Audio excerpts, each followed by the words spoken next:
Então eu peço que você abra sua Bíblia no Salmo 33. Salmo 33. Exultai, ó justos, no Senhor.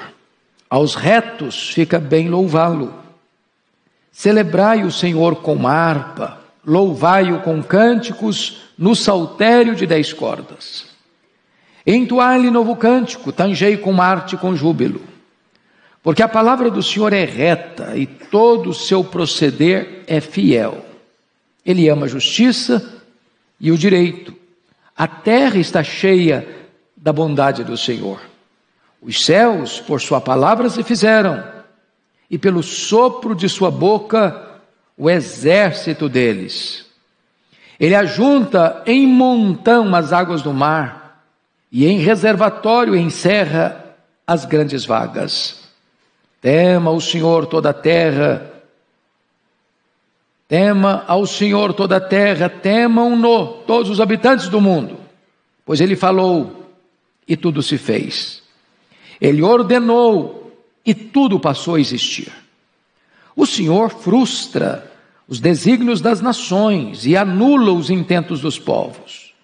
O conselho do Senhor dura para sempre, os desígnios do seu coração por todas as gerações.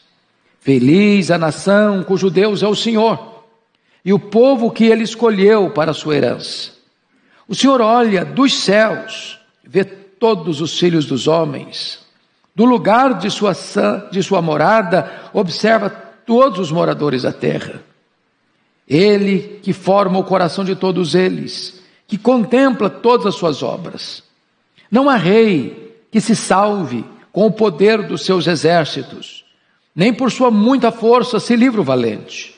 O cavalo não garante vitória, a despeito de sua grande força, a ninguém pode livrar. Eis que os olhos do Senhor estão sobre os que o temem, sobre os que esperam na sua misericórdia, para livrar-lhes a alma da morte, e no tempo da fome, conservar-lhes a vida. Nossa alma espera no Senhor, nosso auxílio e escudo. Nele o nosso coração se alegra, pois confiamos no seu santo nome. Seja sobre nós, Senhor, a tua misericórdia, como de ti esperamos. Amém. Bom, eu quero tratar com vocês sobre o tema adoração, a mais nobre missão do povo de Deus. O Salmo 33 compõe o primeiro livro do Saltério. Vocês bem sabem que o livro de Salmos é uma coletânea de poemas escritos em mais de 1000 anos, num período de mais de 1000 anos. São vários autores escrevendo sobre vários temas. Temos salmos de louvor, de lamento, salmos imprecatórios, salmos messiânicos.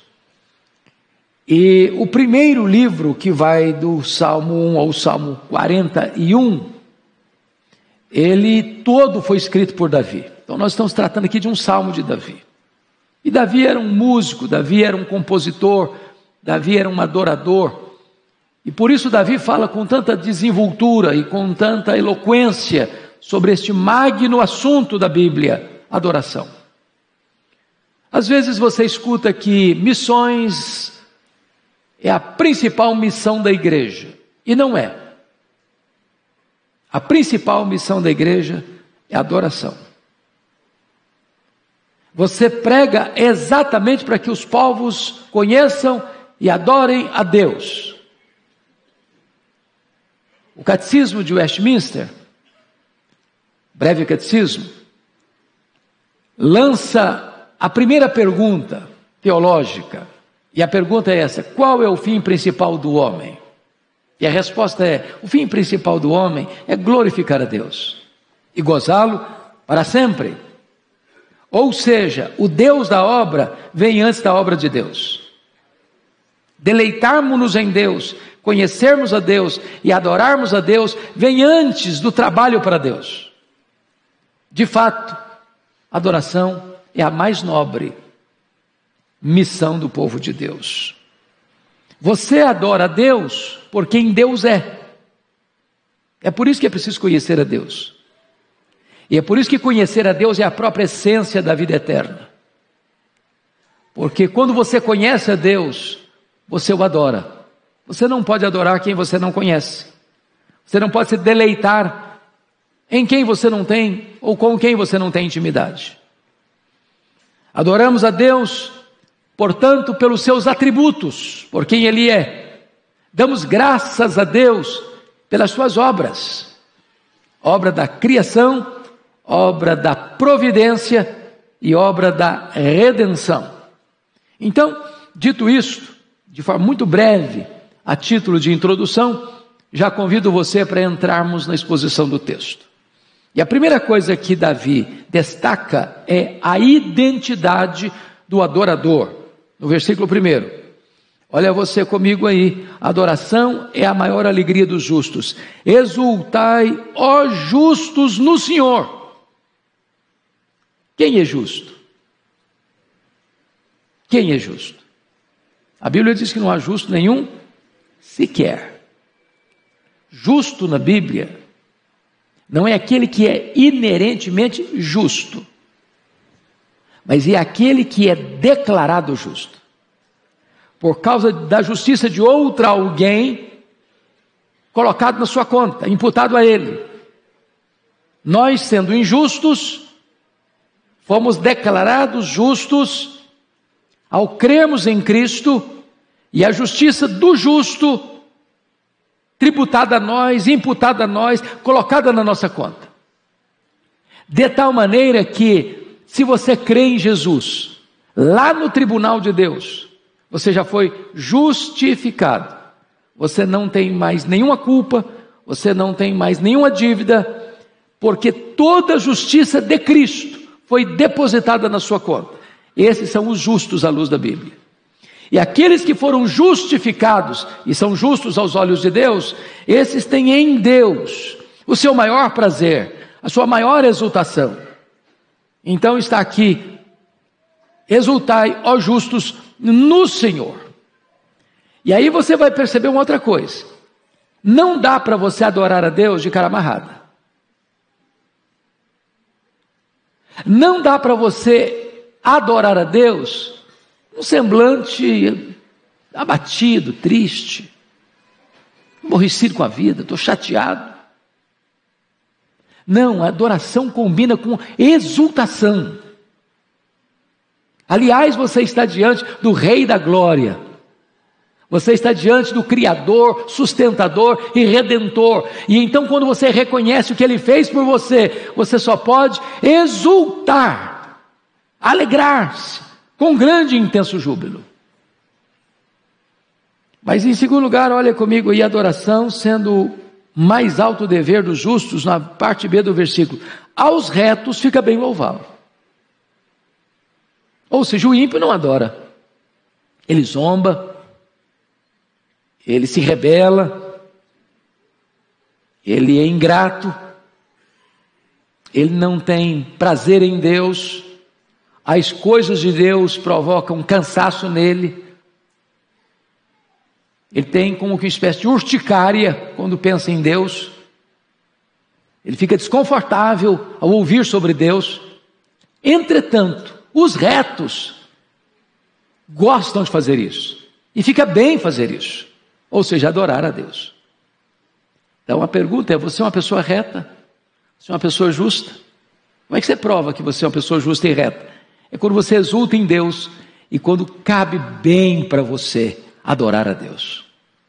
Então, quando você vem à casa de Deus, você não vem: que chato, hoje é domingo e eu sou crente, né? Fiz uma promessa de que vou para a igreja, que chato, vou ter que ir para a igreja hoje. Dia tão lindo, podia estar no parque, podia estar dormindo, podia estar assistindo um filme, podia estar assistindo um jogo de futebol, podia estar na praia, podia estar fazendo coisas fantásticas, mas puxa vida, tem que ir para a igreja, olha aí. Epa, quem é você? Se você é justo, se você é reto, isso aí é prazer, é deleite. Hoje é domingo, alegremos-nos e regozijemos-nos com isso. Vamos à casa do Senhor. É um prazer, é um privilégio, não é um peso. Segundo lugar, ele trata aqui do caráter da adoração, nos versos 2 e 3. Olha aí comigo o verso 2. Celebrai ao Senhor com harpa, louvai-o com cânticos no saltério de 10 cordas. Adoração ao Senhor e não ao homem. Celebrai ao Senhor. Não trata aqui de bajular homens, de exaltar homens, de colocar homens no pedestal. Não, o culto é teocêntrico, focado em Deus, não no homem. Notem mais, a adoração é apresentada aqui com cânticos e acompanhamento musical. Celebrar o Senhor com harpa, louvai-o com cânticos, no saltério 10 cordas. Então, Deus requer de nós não só a voz, Ele requer de nós o acompanhamento com instrumentos musicais. É por isso que você tem piano, você tem órgão, você tem órgão eletrônico, você tem bateria, você tem violão, você tem guitarra, você tem flauta, você tem uma orquestra. Não é porque a gente gosta só não é porque a gente inventou isso não, é porque Deus estabelece. Prestem bem atenção nisso. Culto a Deus precisa ser prescrito por Deus. Eu não posso adorar a Deus do meu jeito, do meu modo, com os meus gostos, com as minhas preferências. Eu não tenho autoridade para inventar algo para adorar a Deus. O Deus que exige ser adorado e requer ser adorado, estabeleceu como Ele quer ser adorado. E aí, o texto nos informa que a adequação das vozes com os instrumentos, nessa linda harmonia de música que sobe aos céus como um ato de adoração.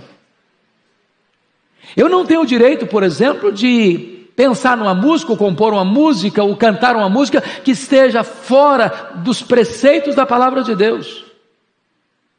A música é teologia cantada. E é preciso ter critério antes de começar a ensinar uma música para saber se a teologia da música é boa, se a letra está afinada com as Escrituras, porque nós cantamos a palavra de Deus. É por isso que o Salmo 40, versículo 3 diz: e me pôs nos lábios um novo cântico, um hino de louvor ao nosso Deus. Muitos verão essas coisas, temerão e confiarão no Senhor. Essa música tem origem divina, é Deus quem põe nos lábios. Essa música tem uma natureza, é um novo cântico. Essa música tem um propósito, é um hino de louvor ao nosso Deus. Essa música tem um resultado. Muitos verão essas coisas, temerão e confiarão no Senhor.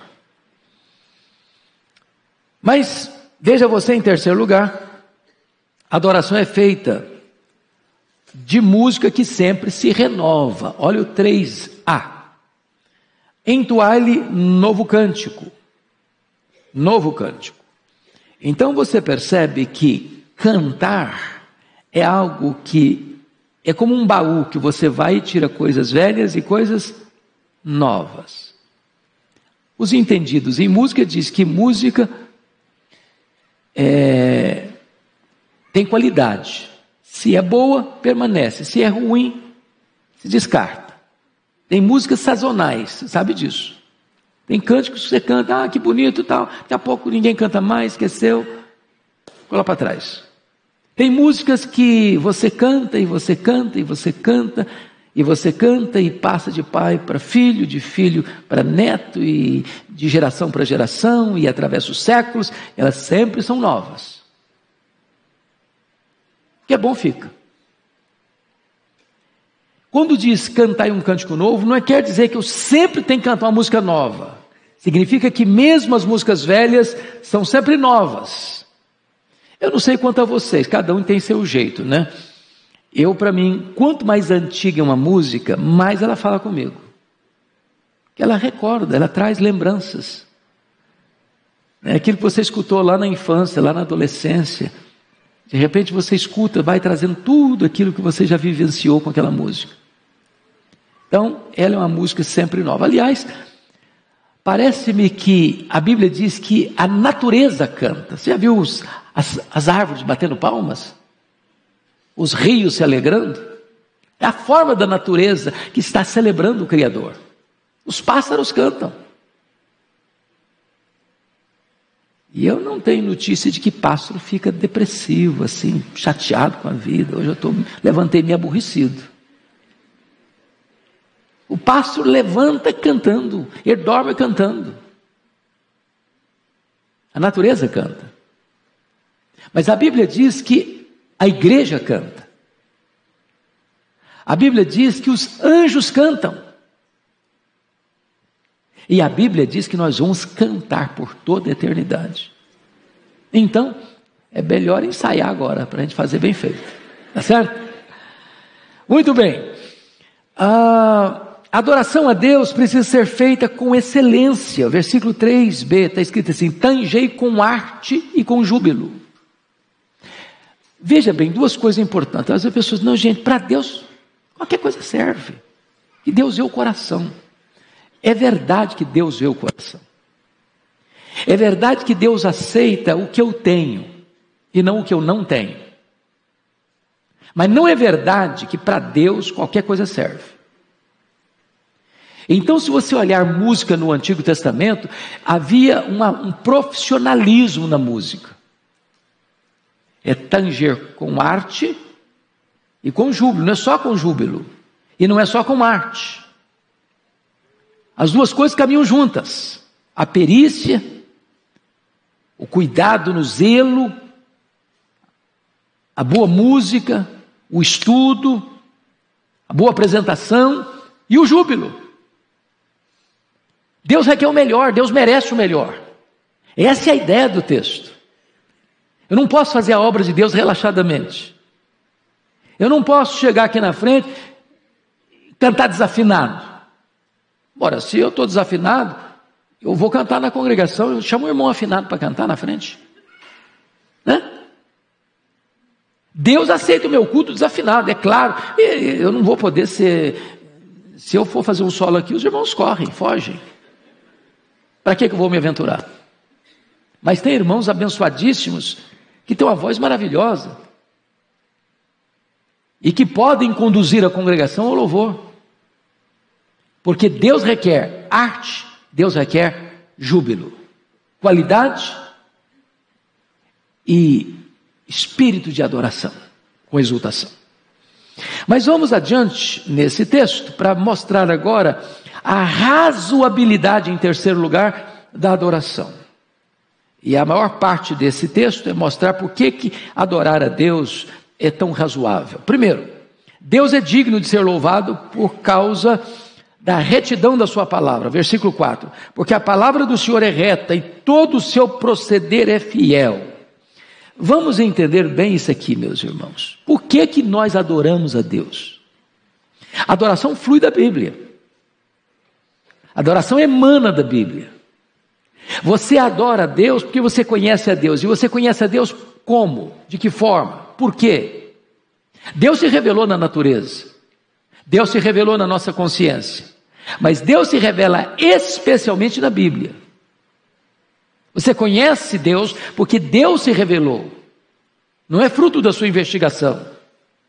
E então, quando você entende a Bíblia, valoriza a Bíblia, sabe quão reta é a Bíblia, nela não tem erro, nela não tem contradição, nela não tem falha, ela é inspirada, ela é inerrante, ela é infalível, ela é suficiente, ela é pura, ela é reta, ela ilumina os olhos, ela alegra o coração, ela restaura a alma, ela revela a nós o plano de Deus para a nossa vida. Quando você ama a Bíblia, o resultado disso é que você começa a adorar a Deus, por causa da sua palavra, que é reta. Então não há adorador fora de Bíblia. Não, eu não gosto de Bíblia, eu gosto é de cantar. Bíblia não. Uma coisa está errada aí. Porque a adoração emana da Bíblia. Deus é adorado exatamente porque a sua palavra é reta. Mas em segundo lugar, nós devemos adorar, Deus é digno de ser adorado por causa da excelência do seu caráter. Versículo 5.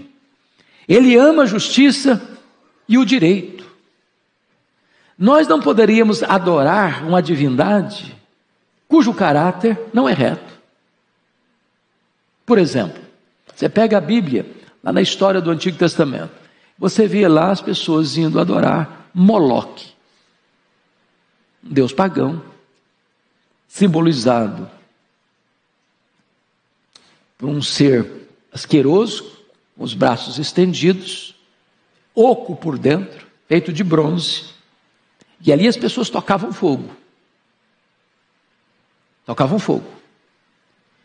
E os pais vinham com seus bebês, ao som dos atabaques e tambores, e sacrificavam os seus filhos nos braços incandescentes de Moloque. E os tambores ruflavam, para que os pais não escutassem os gritos lancinantes e desesperados dos filhos. Olha, você não pode adorar uma divindade dessa com exultação. Só os que estão manietados pelo diabo fazem. Mas Deus é digno de ser adorado, diz o texto, porque Ele ama a justiça e o direito. Esse Deus é puro, é santo, é justo, é verdadeiro. Esse Deus tem no seu caráter a principal motivação que eu devo ter para adorá-lo. Ele é digno. Ele é digno.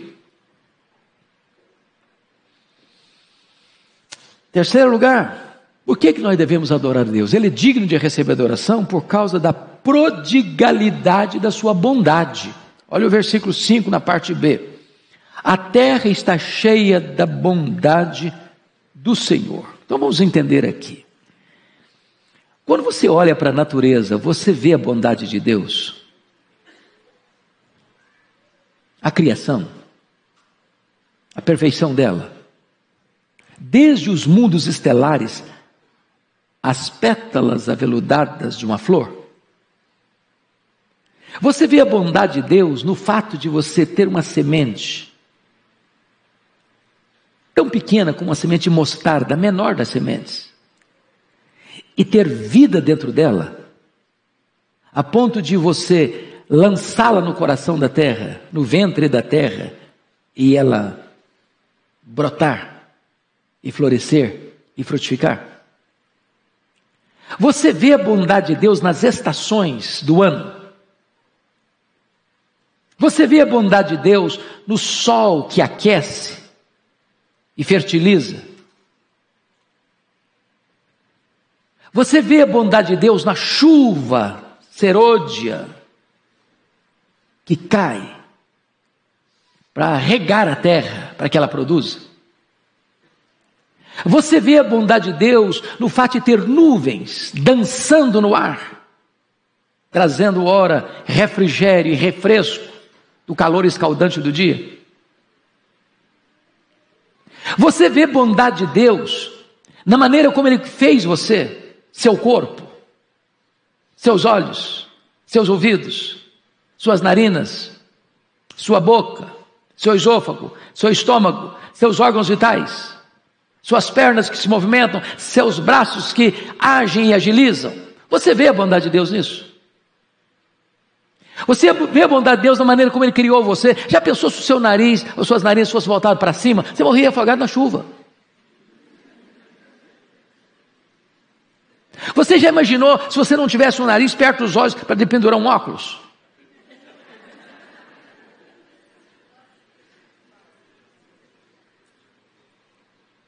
Você vê a bondade de Deus nas cores diversas, nos sabores diversos, no seu paladar que distingue os sabores. Você já viu a bondade de Deus na composição do seu corpo? Pensa, eu acho que das frutas para mim, a mais elegante é a manga rosa. Pensa num negócio assim, espetacular. O perfume dela. Aí os seus olhos olham,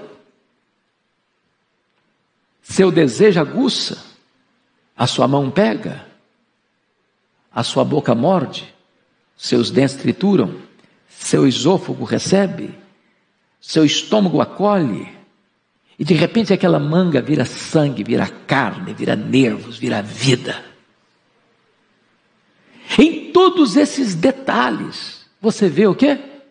A bondade de Deus.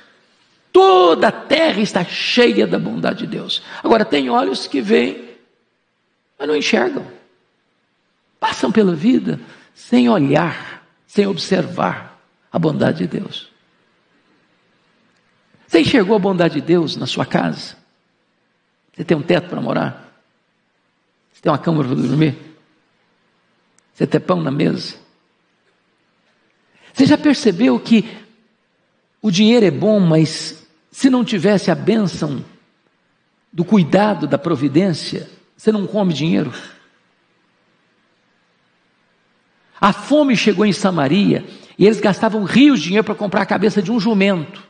Eu nunca vi ninguém no açougue comprar uma cabeça de jumento. Porque tinha dinheiro, mas não tinha comida. Cabeça de jumento, que jumento aguenta, viu, gente? Aguenta, seca.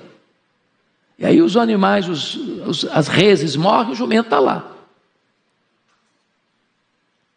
Então, o fato de você estar vivo hoje é a bondade de Deus. Se é fechar a torneira do oxigênio, você e eu caímos e viramos pó. Quem protege a gente é a bondade de Deus. Você está aí, hoje nós estamos, louvado seja Deus, saindo de uma pandemia.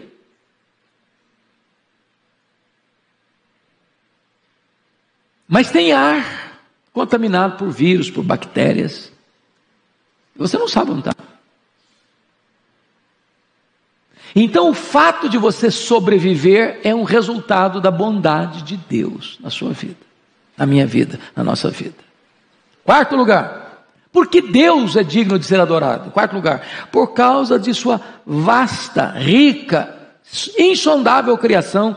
Compare e olhe comigo aí os versos 6 até o verso 9. Os céus por sua palavra se fizeram, e pelo sopro da sua boca, o exército deles. Agora, quando você olha aí, os céus por sua palavra se fizeram, nós que estamos no plural. É lá em Gênesis 1:1. No princípio criou Deus os céus e a terra. E aí você começa a perguntar, quão vasto é o céu, ou os céus? E se você chegar para o astrônomo mais culto e preparado, com a mente mais peregrina e com o conhecimento mais sofisticado sobre essa questão, e perguntar para ele, qual é o tamanho desse universo que Deus criou pela sua palavra? E a resposta honesta dele é, eu não sei. Eu não sei. A matéria em aberto. Entretanto, o que se sabe hoje é que a extensão deste universo passa de 93 bilhões de anos-luz de diâmetro.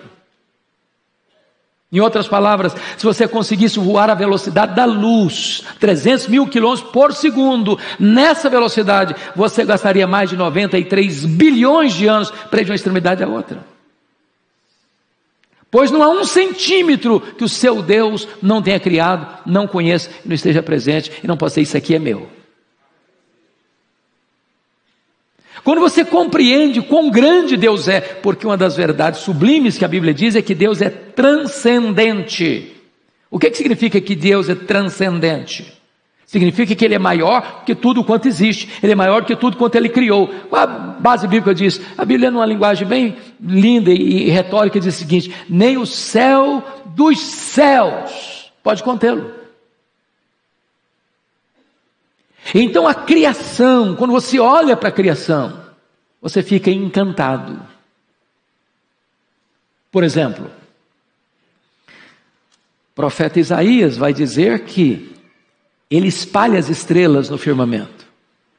E por ser forte em força e grande em poder, quando as chama pelo nome, nem uma só delas vem a faltar. A pergunta é, quantas estrelas existem? Também nenhum astrônomo sabe responder.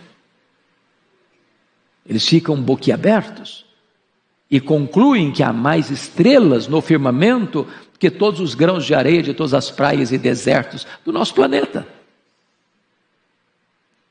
Você já foi à praia e tentou contar quantos grãos de areia você consegue botar na concha da sua mão? Nessas férias de janeiro agora eu fui fazer isso. Cheguei lá em Guarapari, sentei lá e falei, deixa eu contar aqui. Enchi a mão assim. Botei numa palma só a mão. Você conta 1, 2, 50, 100, 150, 200, 300. Parei, não tinha contado nem a ponta do dedo ainda. Existem coisas que para nós são incontáveis, para Deus são contáveis. Deus sabe quantas estrelas existem. Aliás, Ele não só sabe, Ele batizou cada uma delas pelo nome. Deus sabe quantos grãos de areia existem nas praias e desertos. Eu e você não sabemos. Para nós, incontável. Para Deus, contável. Este Deus que sabe tudo, que conhece cada uma das mais de 60 trilhões de células do seu corpo, é digno de ser o quê? Adorado. Mas vejam vocês, que no versículo 7, 8 e 9, ele diz: Ele ajunta em montão as águas do mar, e em reservatório encerra as grandes vagas.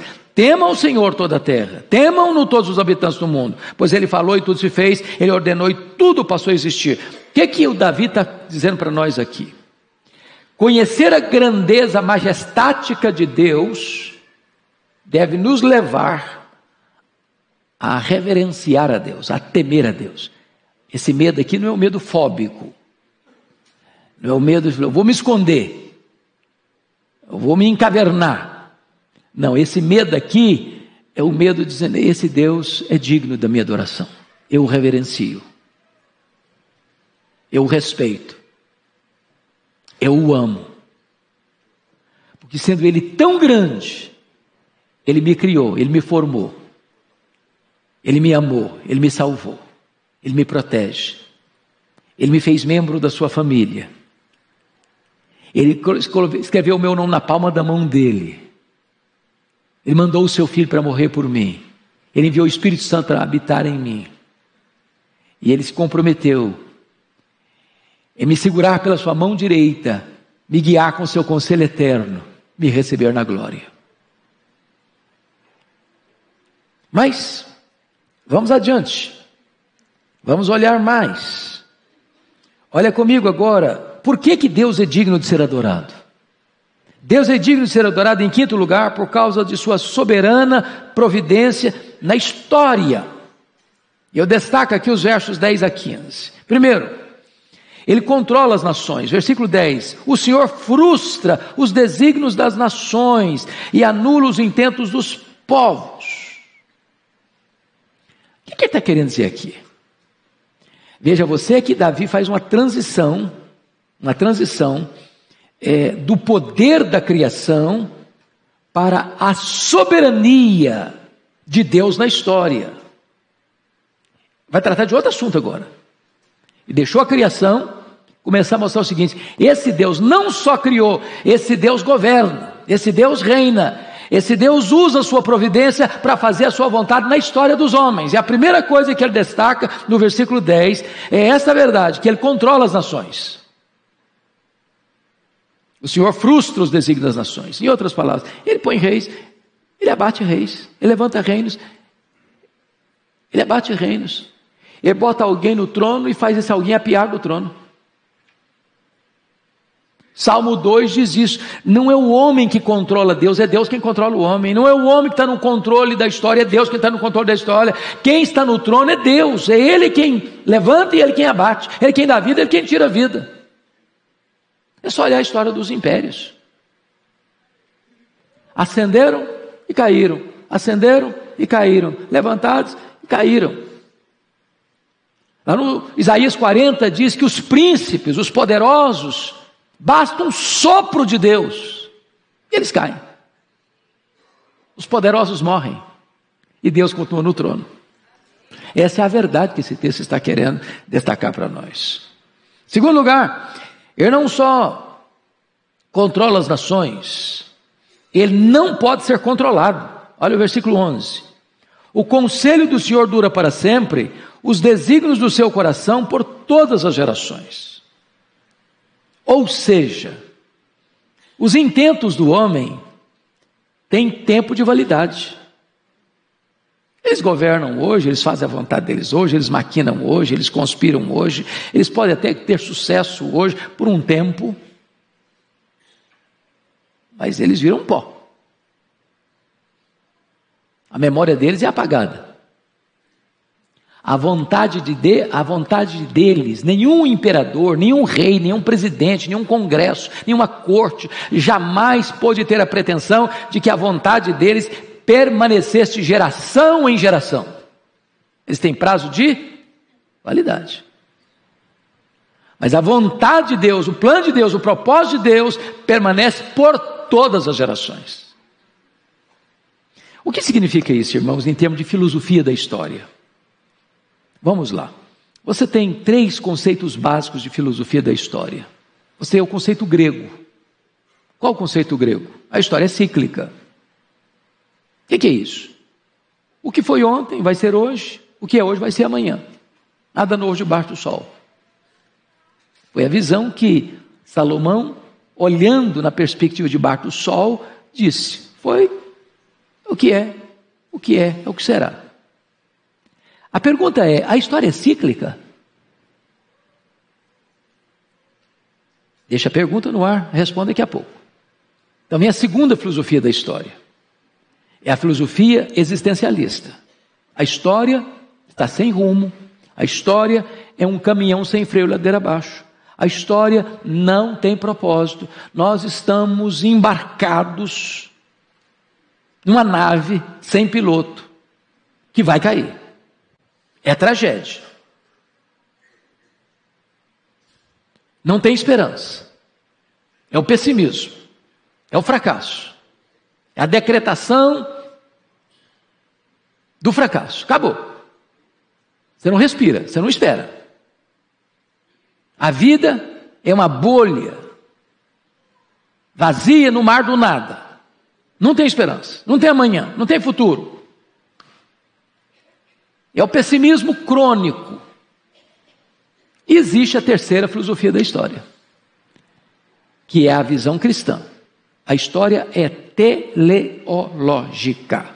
Pega a palavra telos, no grego, que é a palavra fim. Então a história caminha para um fim. A história caminha para uma consumação. E a consumação é a vitória da luz sobre as trevas, da verdade sobre a mentira, da justiça sobre a injustiça, do amor sobre o ódio, de Deus sobre o diabo e as suas hostes. O que você vai encontrar no livro de Apocalipse é que todos aqueles que se levantaram contra Deus, para conspirarem contra Ele, vão cair.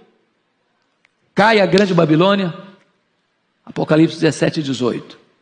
Cai o anticristo e o falso profeta, Apocalipse 19 e 10. Cai o diabo, Apocalipse 20 e 10. Cai a morte e o inferno, Apocalipse capítulo 20. Cai todos aqueles cujos nomes não estão escritos no livro da vida, Apocalipse 20, 14 e 15. E o que você vê é a vitória retumbante de Deus e da sua igreja. Que a história não está à deriva, a história caminha para uma consumação, e quem está dirigindo essa dinâmica até lá é o próprio Deus. É por isso que você encontrou o que está escrito nesse versículo 11. O conselho do Senhor dura para sempre, e os desígnios do seu coração por todas as gerações. Bom, terceiro lugar. Deus escolhe dentre os povos um povo para si. Versículo de número 12, confira comigo. Você pode ler em voz alta? Vamos juntos? Feliz a nação cujo Deus é o Senhor, e o povo que Ele escolheu para a sua herança. Há duas coisas aqui, meus irmãos. Vamos pegar a parte final primeiro. Ele diz na parte final do verso 12, algo sublime. E o que ele disse? O povo que Ele escolheu para a sua herança. Quem é esse povo? Quem é esse povo? A igreja. Como é que a igreja é composta? Dentre todos os povos, Deus escolhe aqueles que foram comprados pelo sangue do Cordeiro, procedentes de toda tribo, raça, povo, língua e nação. E Deus forma esse multipovo, multicolorido povo, de todas as cores, de todos os estratos sociais, de todas as culturas, de todos os naipes. E dentre os povos, no meio desses povos, Deus forma um povo, para ser o seu povo. Que privilégio você e eu fazermos parte desse povo, que se chama povo de Deus, família de Deus, rebanho de Cristo, membros do corpo de Cristo. Mas vamos para a parte A do versículo: feliz é a nação cujo Deus é o Senhor. Eu não sei se vocês têm a mesma compreensão que eu tenho, mas hoje nós estamos vivendo uma realidade sombria, onde mundo afora, como que uma espécie de agenda global, as pessoas querem sacudir o jugo de Deus de cima delas. Eu vim agora recentemente de uma reunião que eu tive lá nos Estados Unidos e Canadá com o Ministério Luz para o Caminho. Não sei se vocês têm ciência, eu trabalho em Luz para o Caminho, que é uma agência missionária responsável pela língua portuguesa. Nosso ministério tem uma abrangência das 10 principais línguas do mundo: o chinês, o japonês, o russo, o árabe, o hindi, o indonésio, francês, inglês, espanhol e português. Eu sou o responsável pela língua portuguesa. Nós estávamos reunidos com esses 10 líderes dessas 10 línguas durante uma semana. E quando você para ler o mapa das nações, onde você não pode dizer que você é um cristão, declaradamente, onde você não pode carregar uma Bíblia, é um crime, onde você não pode falar que o seu Deus é superior a outra divindade, onde você ser um cristão é você estar na ilicitude, e você pode ser preso, você pode ser torturado, você pode ser morto. Onde você não tem liberdade de consciência, ou de expressar o que você crê, aberta e publicamente. Onde você tem numa nação mais de 1 milhão de deuses, e até a vaca é venerada como uma deusa. Onde você tem nações em que o órgão sexual masculino é uma divindade, e as pessoas vão lá para cultuar o órgão sexual masculino, se prostrar diante dele para adorá-lo. E quando você vê todo esse cenário global, mundial, da cegueira, você vai dar valor ao que está escrito aqui: feliz é a nação cujo Deus é o Senhor. Nós precisamos lutar por isso. Primeiro, para que nós tenhamos liberdade de cultuar, você sair da sua casa num domingo de manhã e vir para a igreja, sem qualquer vergonha ou sem qualquer proibição de ter a sua Bíblia. De você poder, num avião, num metrô, num ônibus circular, num saguão de aeroporto, sacar a sua Bíblia e ler a sua Bíblia sem constrangimento. de você poder pegar a sua Bíblia e comprar uma Bíblia e presentear alguém, sem medo de que alguém vai descobrir isso e punir você. Feliz é a nação cujo Deus é o Senhor. Precisa botar a legenda ou está claro? Tá bom.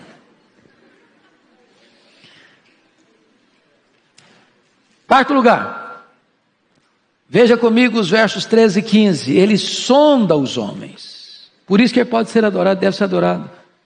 O Senhor olha dos céus, vê todos os filhos dos homens. Quantos filhos dos homens ele vê? Todos. Vê os bons, os maus, os pios, os ímpios. Do lugar da sua morada, observa todos os moradores da terra. Qual a morada de Deus? Nos céus está o seu trono. Ele não só vê, ele faz mais o quê? Ele observa. E observar é mais do que ver. É sondar. É cavar a mina da sua alma e saber o que está lá escondido, enterrado. Sabe tudo. Versículo de número 15 diz: Ele que forma o coração de todos eles, que contempla todas as suas obras. E então ele forma o coração e ele vê o que você faz. Sabe tudo. Se esse Deus é onisciente, ele é o quê? Digno de ser o quê? Adorado. Adorado. Davi está tratando aqui a plausibilidade e a razoabilidade da adoração. E levantando essas questões todas. Por que Deus deve ser adorado? Ele não prossegue nesse argumento. Primeiro, ainda em sexto lugar, porque Ele é o Deus da redenção. Olha os versículos 16 a 19 comigo agora. Não há rei que se salve com o poder dos seus exércitos, nem por sua muita força se livra o valente.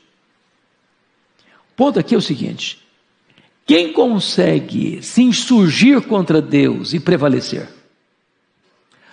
Irmãos, o mal prevalece por um tempo. Eu não sei quanto a vocês, toda vez que eu assisto filmes do Holocausto, me dá um negócio assim, ruim por dentro, um constrangimento. E você fica perguntando: meu Deus, mas o senhor podia fuzilar aqueles caras maus? Você não tem essa sensação? Você vê um homem batendo numa criança, ou afligindo um velhinho, pisando com a sua bota suja de lama, uma pessoa já caquética pela fome, não te dá um espírito assim de revolta? Parece que naquele momento o mal está pensando bem mesmo. Mas quando você olha o quadro geral, você percebe uma coisa: ninguém pode lutar contra Deus e finalmente prevalecer. Parece que tem hora que você está perdendo de goleada. Aí Deus entra no jogo e muda o placar do jogo. Deus vira a mesa da história. Ele é Deus. Ele é soberano. Ninguém pode desafiar a Deus e safar-se. Essa é a linguagem dele. É só você olhar para os poderosos, para os impérios. Egito, onde está o Egito? Grande império Egito. Onde está o grande império assírio? Onde está o grande império babilônico? Onde está o grande império medo-persa? Onde está o grande império greco-macedônio? Onde está o grande império romano? Caíram, ruíram, colapsaram. Mas veja você comigo, que ele vai usar uma linguagem no verso 17: o cavalo não garante a vitória, a despeito da sua grande força, a ninguém pode livrar. Quando você lê isso aqui, você fala: mas Davi está atrasado, né? Na época deles, a bomba atômica da época dele era um cavalo. O míssil era um cavalo. A coisa mais forte que as pessoas conheciam na época era um cavalo. Hoje, se você for escrever o Salmo 33, Você vai usar outra coisa. O poderio bélico, os mísseis, a bomba atômica, a bomba nuclear. Hoje tem coisa assim, pavorosa. Mas nem isso pode desafiar o poder de Deus. Sabe por quê? Hoje nós temos arsenal, aí nessa invasão militar da Rússia à Ucrânia, nós temos hoje arsenal nuclear para destruir o planeta mais de 10 vezes. Mikhail Gorbachev, em 1985, ao escrever o seu livro Perestroika, ele disse que o arsenal só Rússia e Estados Unidos dava para destruir o planeta 27 vezes. A paz que existe entre as nações é a paz postiça do medo. Mas sabe o que a Bíblia diz? Lá em 2 de Pedro, capítulo 3, segunda carta de Pedro, que quem vai acionar o botão que vai incendiar os céus, a terra e as obras que existem na terra, não são os poderosos. Quem vai acionar esse botão é Deus. Quem tem o controle é Deus. O controle remoto da história está nas mãos de Deus. A mesa que vai dar vida ou destruir, para Deus fazer tudo de novo, novos céus e na terra, quem vai apertar o botão é Deus. É isso que ele está dizendo.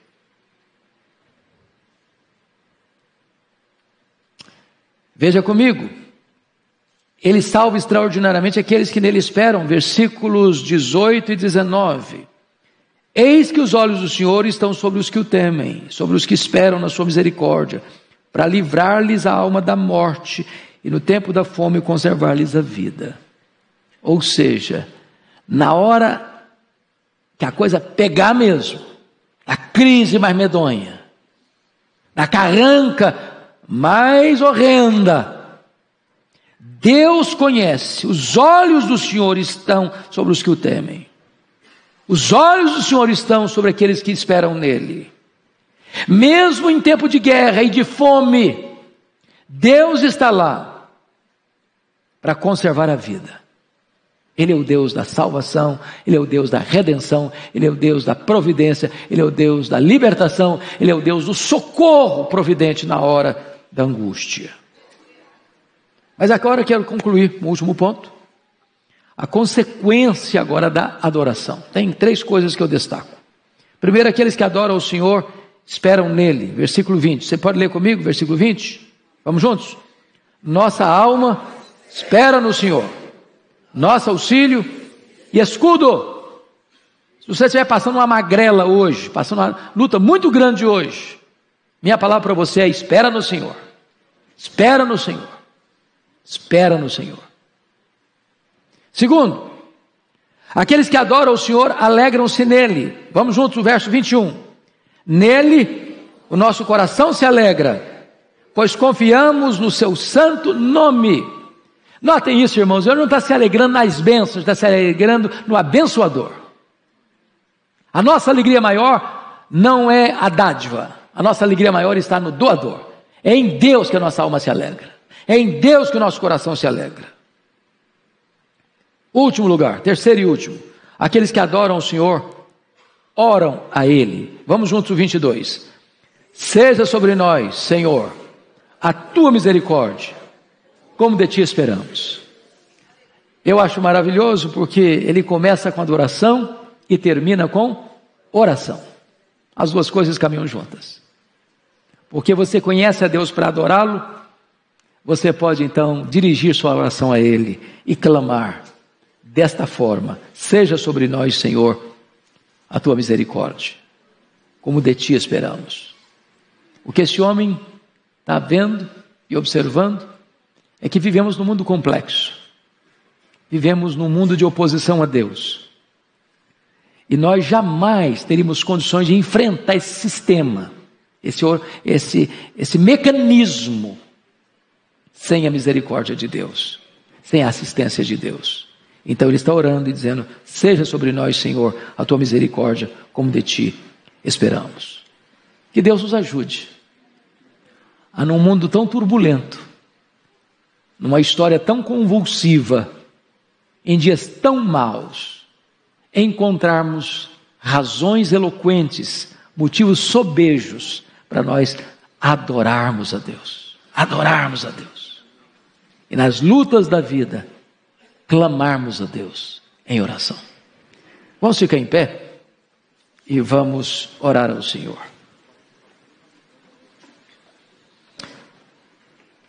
Deus querido, louvado seja o teu nome, porque não há Deus além de ti, não há Deus como tu, só tu és Deus, Deus Pai, Deus Filho, Deus Espírito Santo, Deus Criador, Deus da providência, Deus da nossa salvação. Tu és digno, Senhor, de receber a honra, a glória e o louvor, não a nós, Senhor, não a nós, mas ao teu nome da glória. Exultamos no teu santo nome, porque tu és a razão da nossa vida, tu és o nosso Criador, o nosso provedor, o nosso redentor, o nosso consolador, tu és a nossa alegria, tu és a nossa paz, tu és a nossa justiça, tu és a nossa herança, louvado seja o teu nome. Meu Deus, sustenta o teu povo, alegra a tua igreja, renova o ânimo da tua igreja, fortalece a tua igreja e faz com que esta igreja seja uma igreja viva, dinâmica, operosa, que te adore com todo fervor e trabalhe com todo dinamismo e ore com toda humildade. Conduz os nossos passos em triunfo, Senhor, e abençoa o teu povo, para que este povo seja fiel, para que este povo seja obediente, para que este povo seja piedoso, para que este povo seja um luzeiro a brilhar neste mundo de trevas. Oramos em nome de Jesus.